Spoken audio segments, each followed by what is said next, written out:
Como evitar que um único proprietário monopolize um recurso no mundo todo?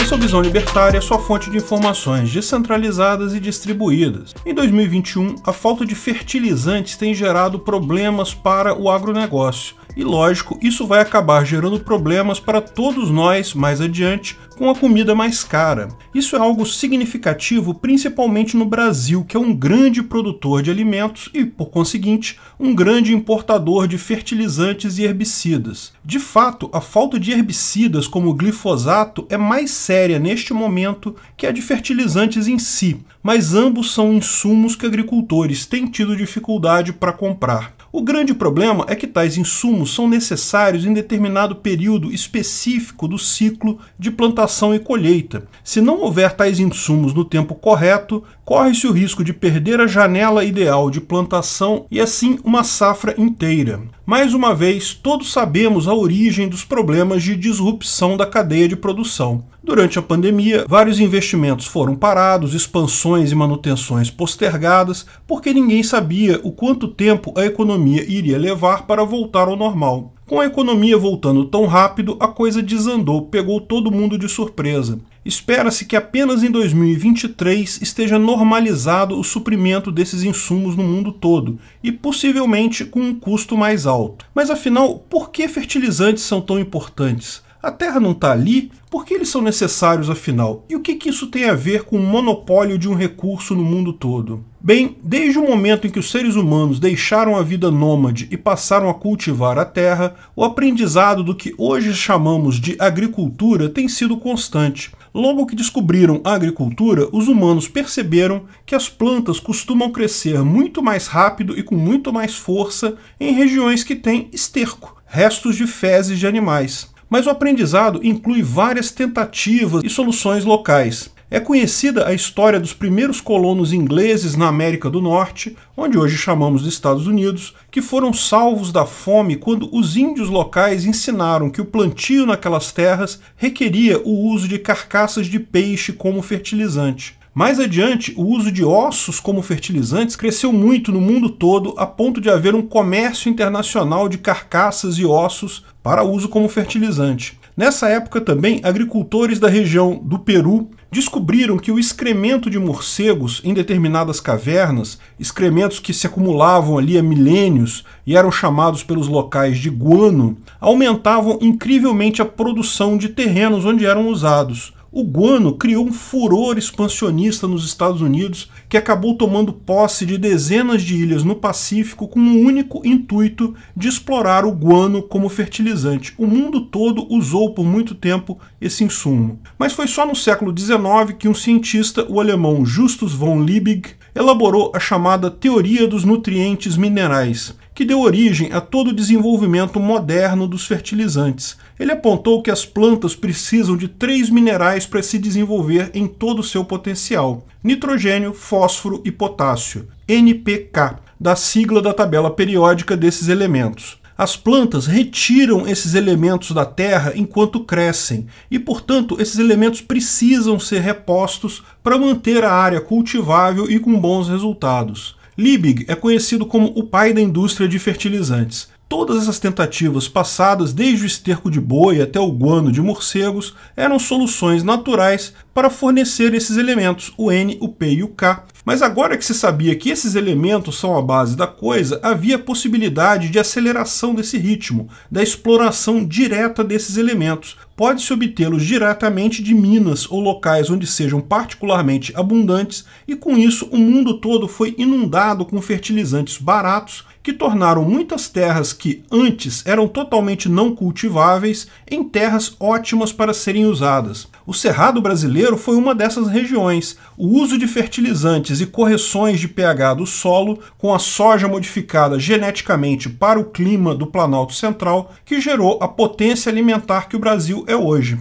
Pode parecer estranho, mas até o início do século XX, o Brasil era importador de comida. Apesar da nossa área enorme, muito era terra totalmente imprópria para a agricultura devido à falta de nutrientes e acidez do solo. particularmente a área do Planalto Central. Isso sem contar que a geografia do Sudeste, cheia de morros e elevações, impede uma agricultura de escala, o Norte está totalmente tomado pela floresta, o Nordeste tem um clima muito árido, no final das contas sobrava relativamente pouca terra cultivável no Brasil, até o Planalto Central se tornar cultivável. Essa revolução aconteceu, na verdade, no mundo todo. Todos os países passaram a produzir muito mais e a população como um todo subiu muito. Ao mesmo tempo, também aumentou a saúde e expectativa de vida da população. O problema é que, para produzir os fertilizantes mais usados, são necessários aqueles 3 elementos: nitrogênio, fósforo e potássio. Lógico, e são necessárias grandes reservas com baixo custo de exploração, para o produto final ter um preço adequado. Nitrogênio não é crítico, ele tipicamente é extraído da ureia ou da amônia em plantas especiais, mas é abundante no mundo todo, não é o problema. O potássio, por outro lado, é extremamente raro. Existem pouquíssimas reservas viáveis no mundo todo, sendo as principais nos Estados Unidos, Canadá e China. A exploração, algumas vezes, envolve piscinas para evaporação natural, muito parecida com a produção do sal de cozinha. O potássio é muito parecido quimicamente com o sódio, e isso torna a forma de exploração similar em alguns lugares. Aqui no Brasil, as principais minas, porém, são subterrâneas. E o potássio é separado por flotação, não por evaporação. Veja, os Estados Unidos, o Canadá e a China são os principais países, mas não é que não existam outras minas e reservas no mundo. Aqui no Brasil, as principais reservas estão em Minas Gerais e no Sergipe, mas o custo é muito maior de produção aqui. A produção brasileira de potássio é muito menor do que a necessária. O Brasil importa 96,5% do potássio que precisa para fertilizantes. Existem grandes reservas no Amazonas também, mas a exploração dessas reservas pode comprometer a questão ambiental e, além disso, seria também uma exploração cara. Então, o Brasil segue como o maior importador de potássio do mundo. Mas se você achou que o potássio era o problema, espere até ouvir falar do fósforo. A China é o segundo maior produtor de fósforo do mundo. Produz cerca de 5% do fósforo total do mundo todo. Todos os demais países produzem menos de 5%. As maiores reservas no Brasil estão no Mato Grosso, mas são muito pequenas. O Brasil, como aliás no resto do mundo todo, com exceção de um único país, são importadores de fósforo. Um único país produz 72% do fósforo do mundo todo e tem 50% de todas as reservas conhecidas mundiais. O Marrocos é líder absoluto, incontestável, devido à facilidade de exploração do seu fosfato, que já se apresenta na forma de uma areia fina com concentração muito alta de fósforo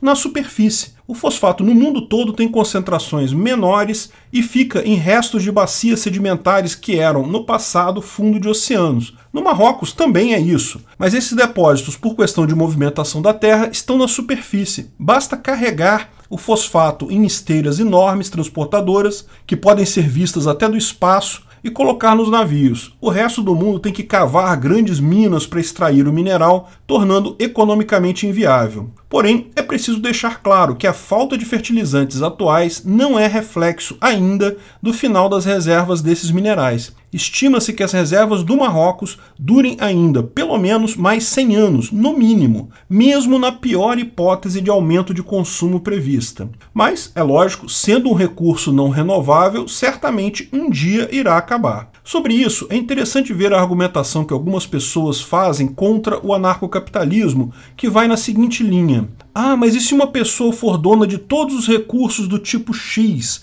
Ela vai poder cobrar o quanto quiser e as outras pessoas terão que pagar, e isso é um absurdo. Precisamos de um governo para evitar isso. Como vemos nesse caso, esse argumento é completamente idiota, porque o governo do Marrocos já é dono, na prática, de todo o fósforo do mundo. E qual o governo que vai resolver se um governo quiser impor as restrições ao mineral? Bem, fazendo a pergunta de outra forma, por que o Marrocos não cobra os olhos da cara pelo fosfato, uma vez que ele produz o máximo? Vendo uma situação similar, tem muita gente aqui no Brasil que bate no peito e fala: não, o Brasil tem as maiores reservas de nióbio, as maiores minas, produzimos 90% do nióbio do mundo, mas vendemos muito barato, devemos cobrar 6 trilhões de dólares por grama de nióbio para enriquecer o Brasil. Essa lorota é particularmente ruim porque quem fala isso fala como se tivesse algum direito ao nióbio. Veja, se o nióbio não está na sua propriedade, você não tem direito algum a ele, e se o governo for expropriar esvaziar a propriedade do dono atual vai ser para enriquecer políticos e funcionários públicos. Não, você nunca vai ganhar nada com o nióbio do Brasil, a menos que você seja uma das poucas pessoas que é dona de terra onde tem nióbio. A função do governo sempre é só roubar a população, ele não vai te dar nada do lucro dele com o nióbio, não. Você nunca vai ver nem um centavo disso. A resposta pela qual o Brasil não cobra mais pelo nióbio, nem o Marrocos cobra mais pelo fosfato, é o mercado. Porque em ambos os casos, se cobrarem mais, irá tornar viáveis minas em outros locais. Veja, tem nióbio num monte de lugar, como tem fosfato em um monte de lugar. A produção é concentrada no Marrocos, no caso do fosfato, e do Brasil, no caso do nióbio, exatamente porque são os lugares mais baratos. Se eles aumentarem o preço, isso vai tornar economicamente viáveis outras reservas em outros países. Você vai estar entregando o mercado de graça para a concorrência. Portanto, é ilusão achar que um Estado resolveria a situação de um único proprietário ser dono de todo recurso do tipo X no planeta.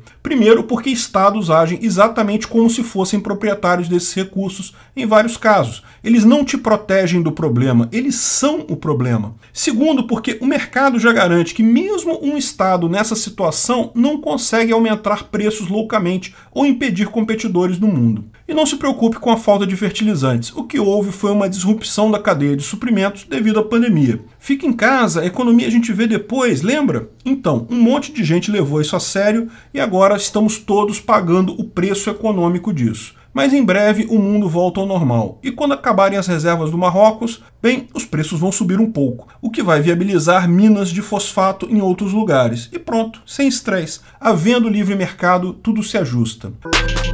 Obrigado pela audiência. Esse artigo foi sugerido por Von Retriever, escrito e narrado por Peter Turguniev. Esse vídeo foi um oferecimento de armataweb.com, cloud e serviços de data center. 100% de compromisso com a satisfação e privacidade dos clientes. Aceitamos Bitcoin. Veja o link na descrição do vídeo. Se você gostou desse vídeo, clique no like e compartilhe ele em suas redes sociais. Se inscreva no canal para nos ajudar, clicando no botão vermelho abaixo. Se quiser ser avisado de novos vídeos, clique no sininho ao lado. Se você quiser comprar camisas e outros itens do Visão Libertária, veja nossos itens no site Pimenta no Café, pimentanocafé.com.br/Visão Libertária, tudo junto sem acento, ou clique no link da descrição. Até a próxima!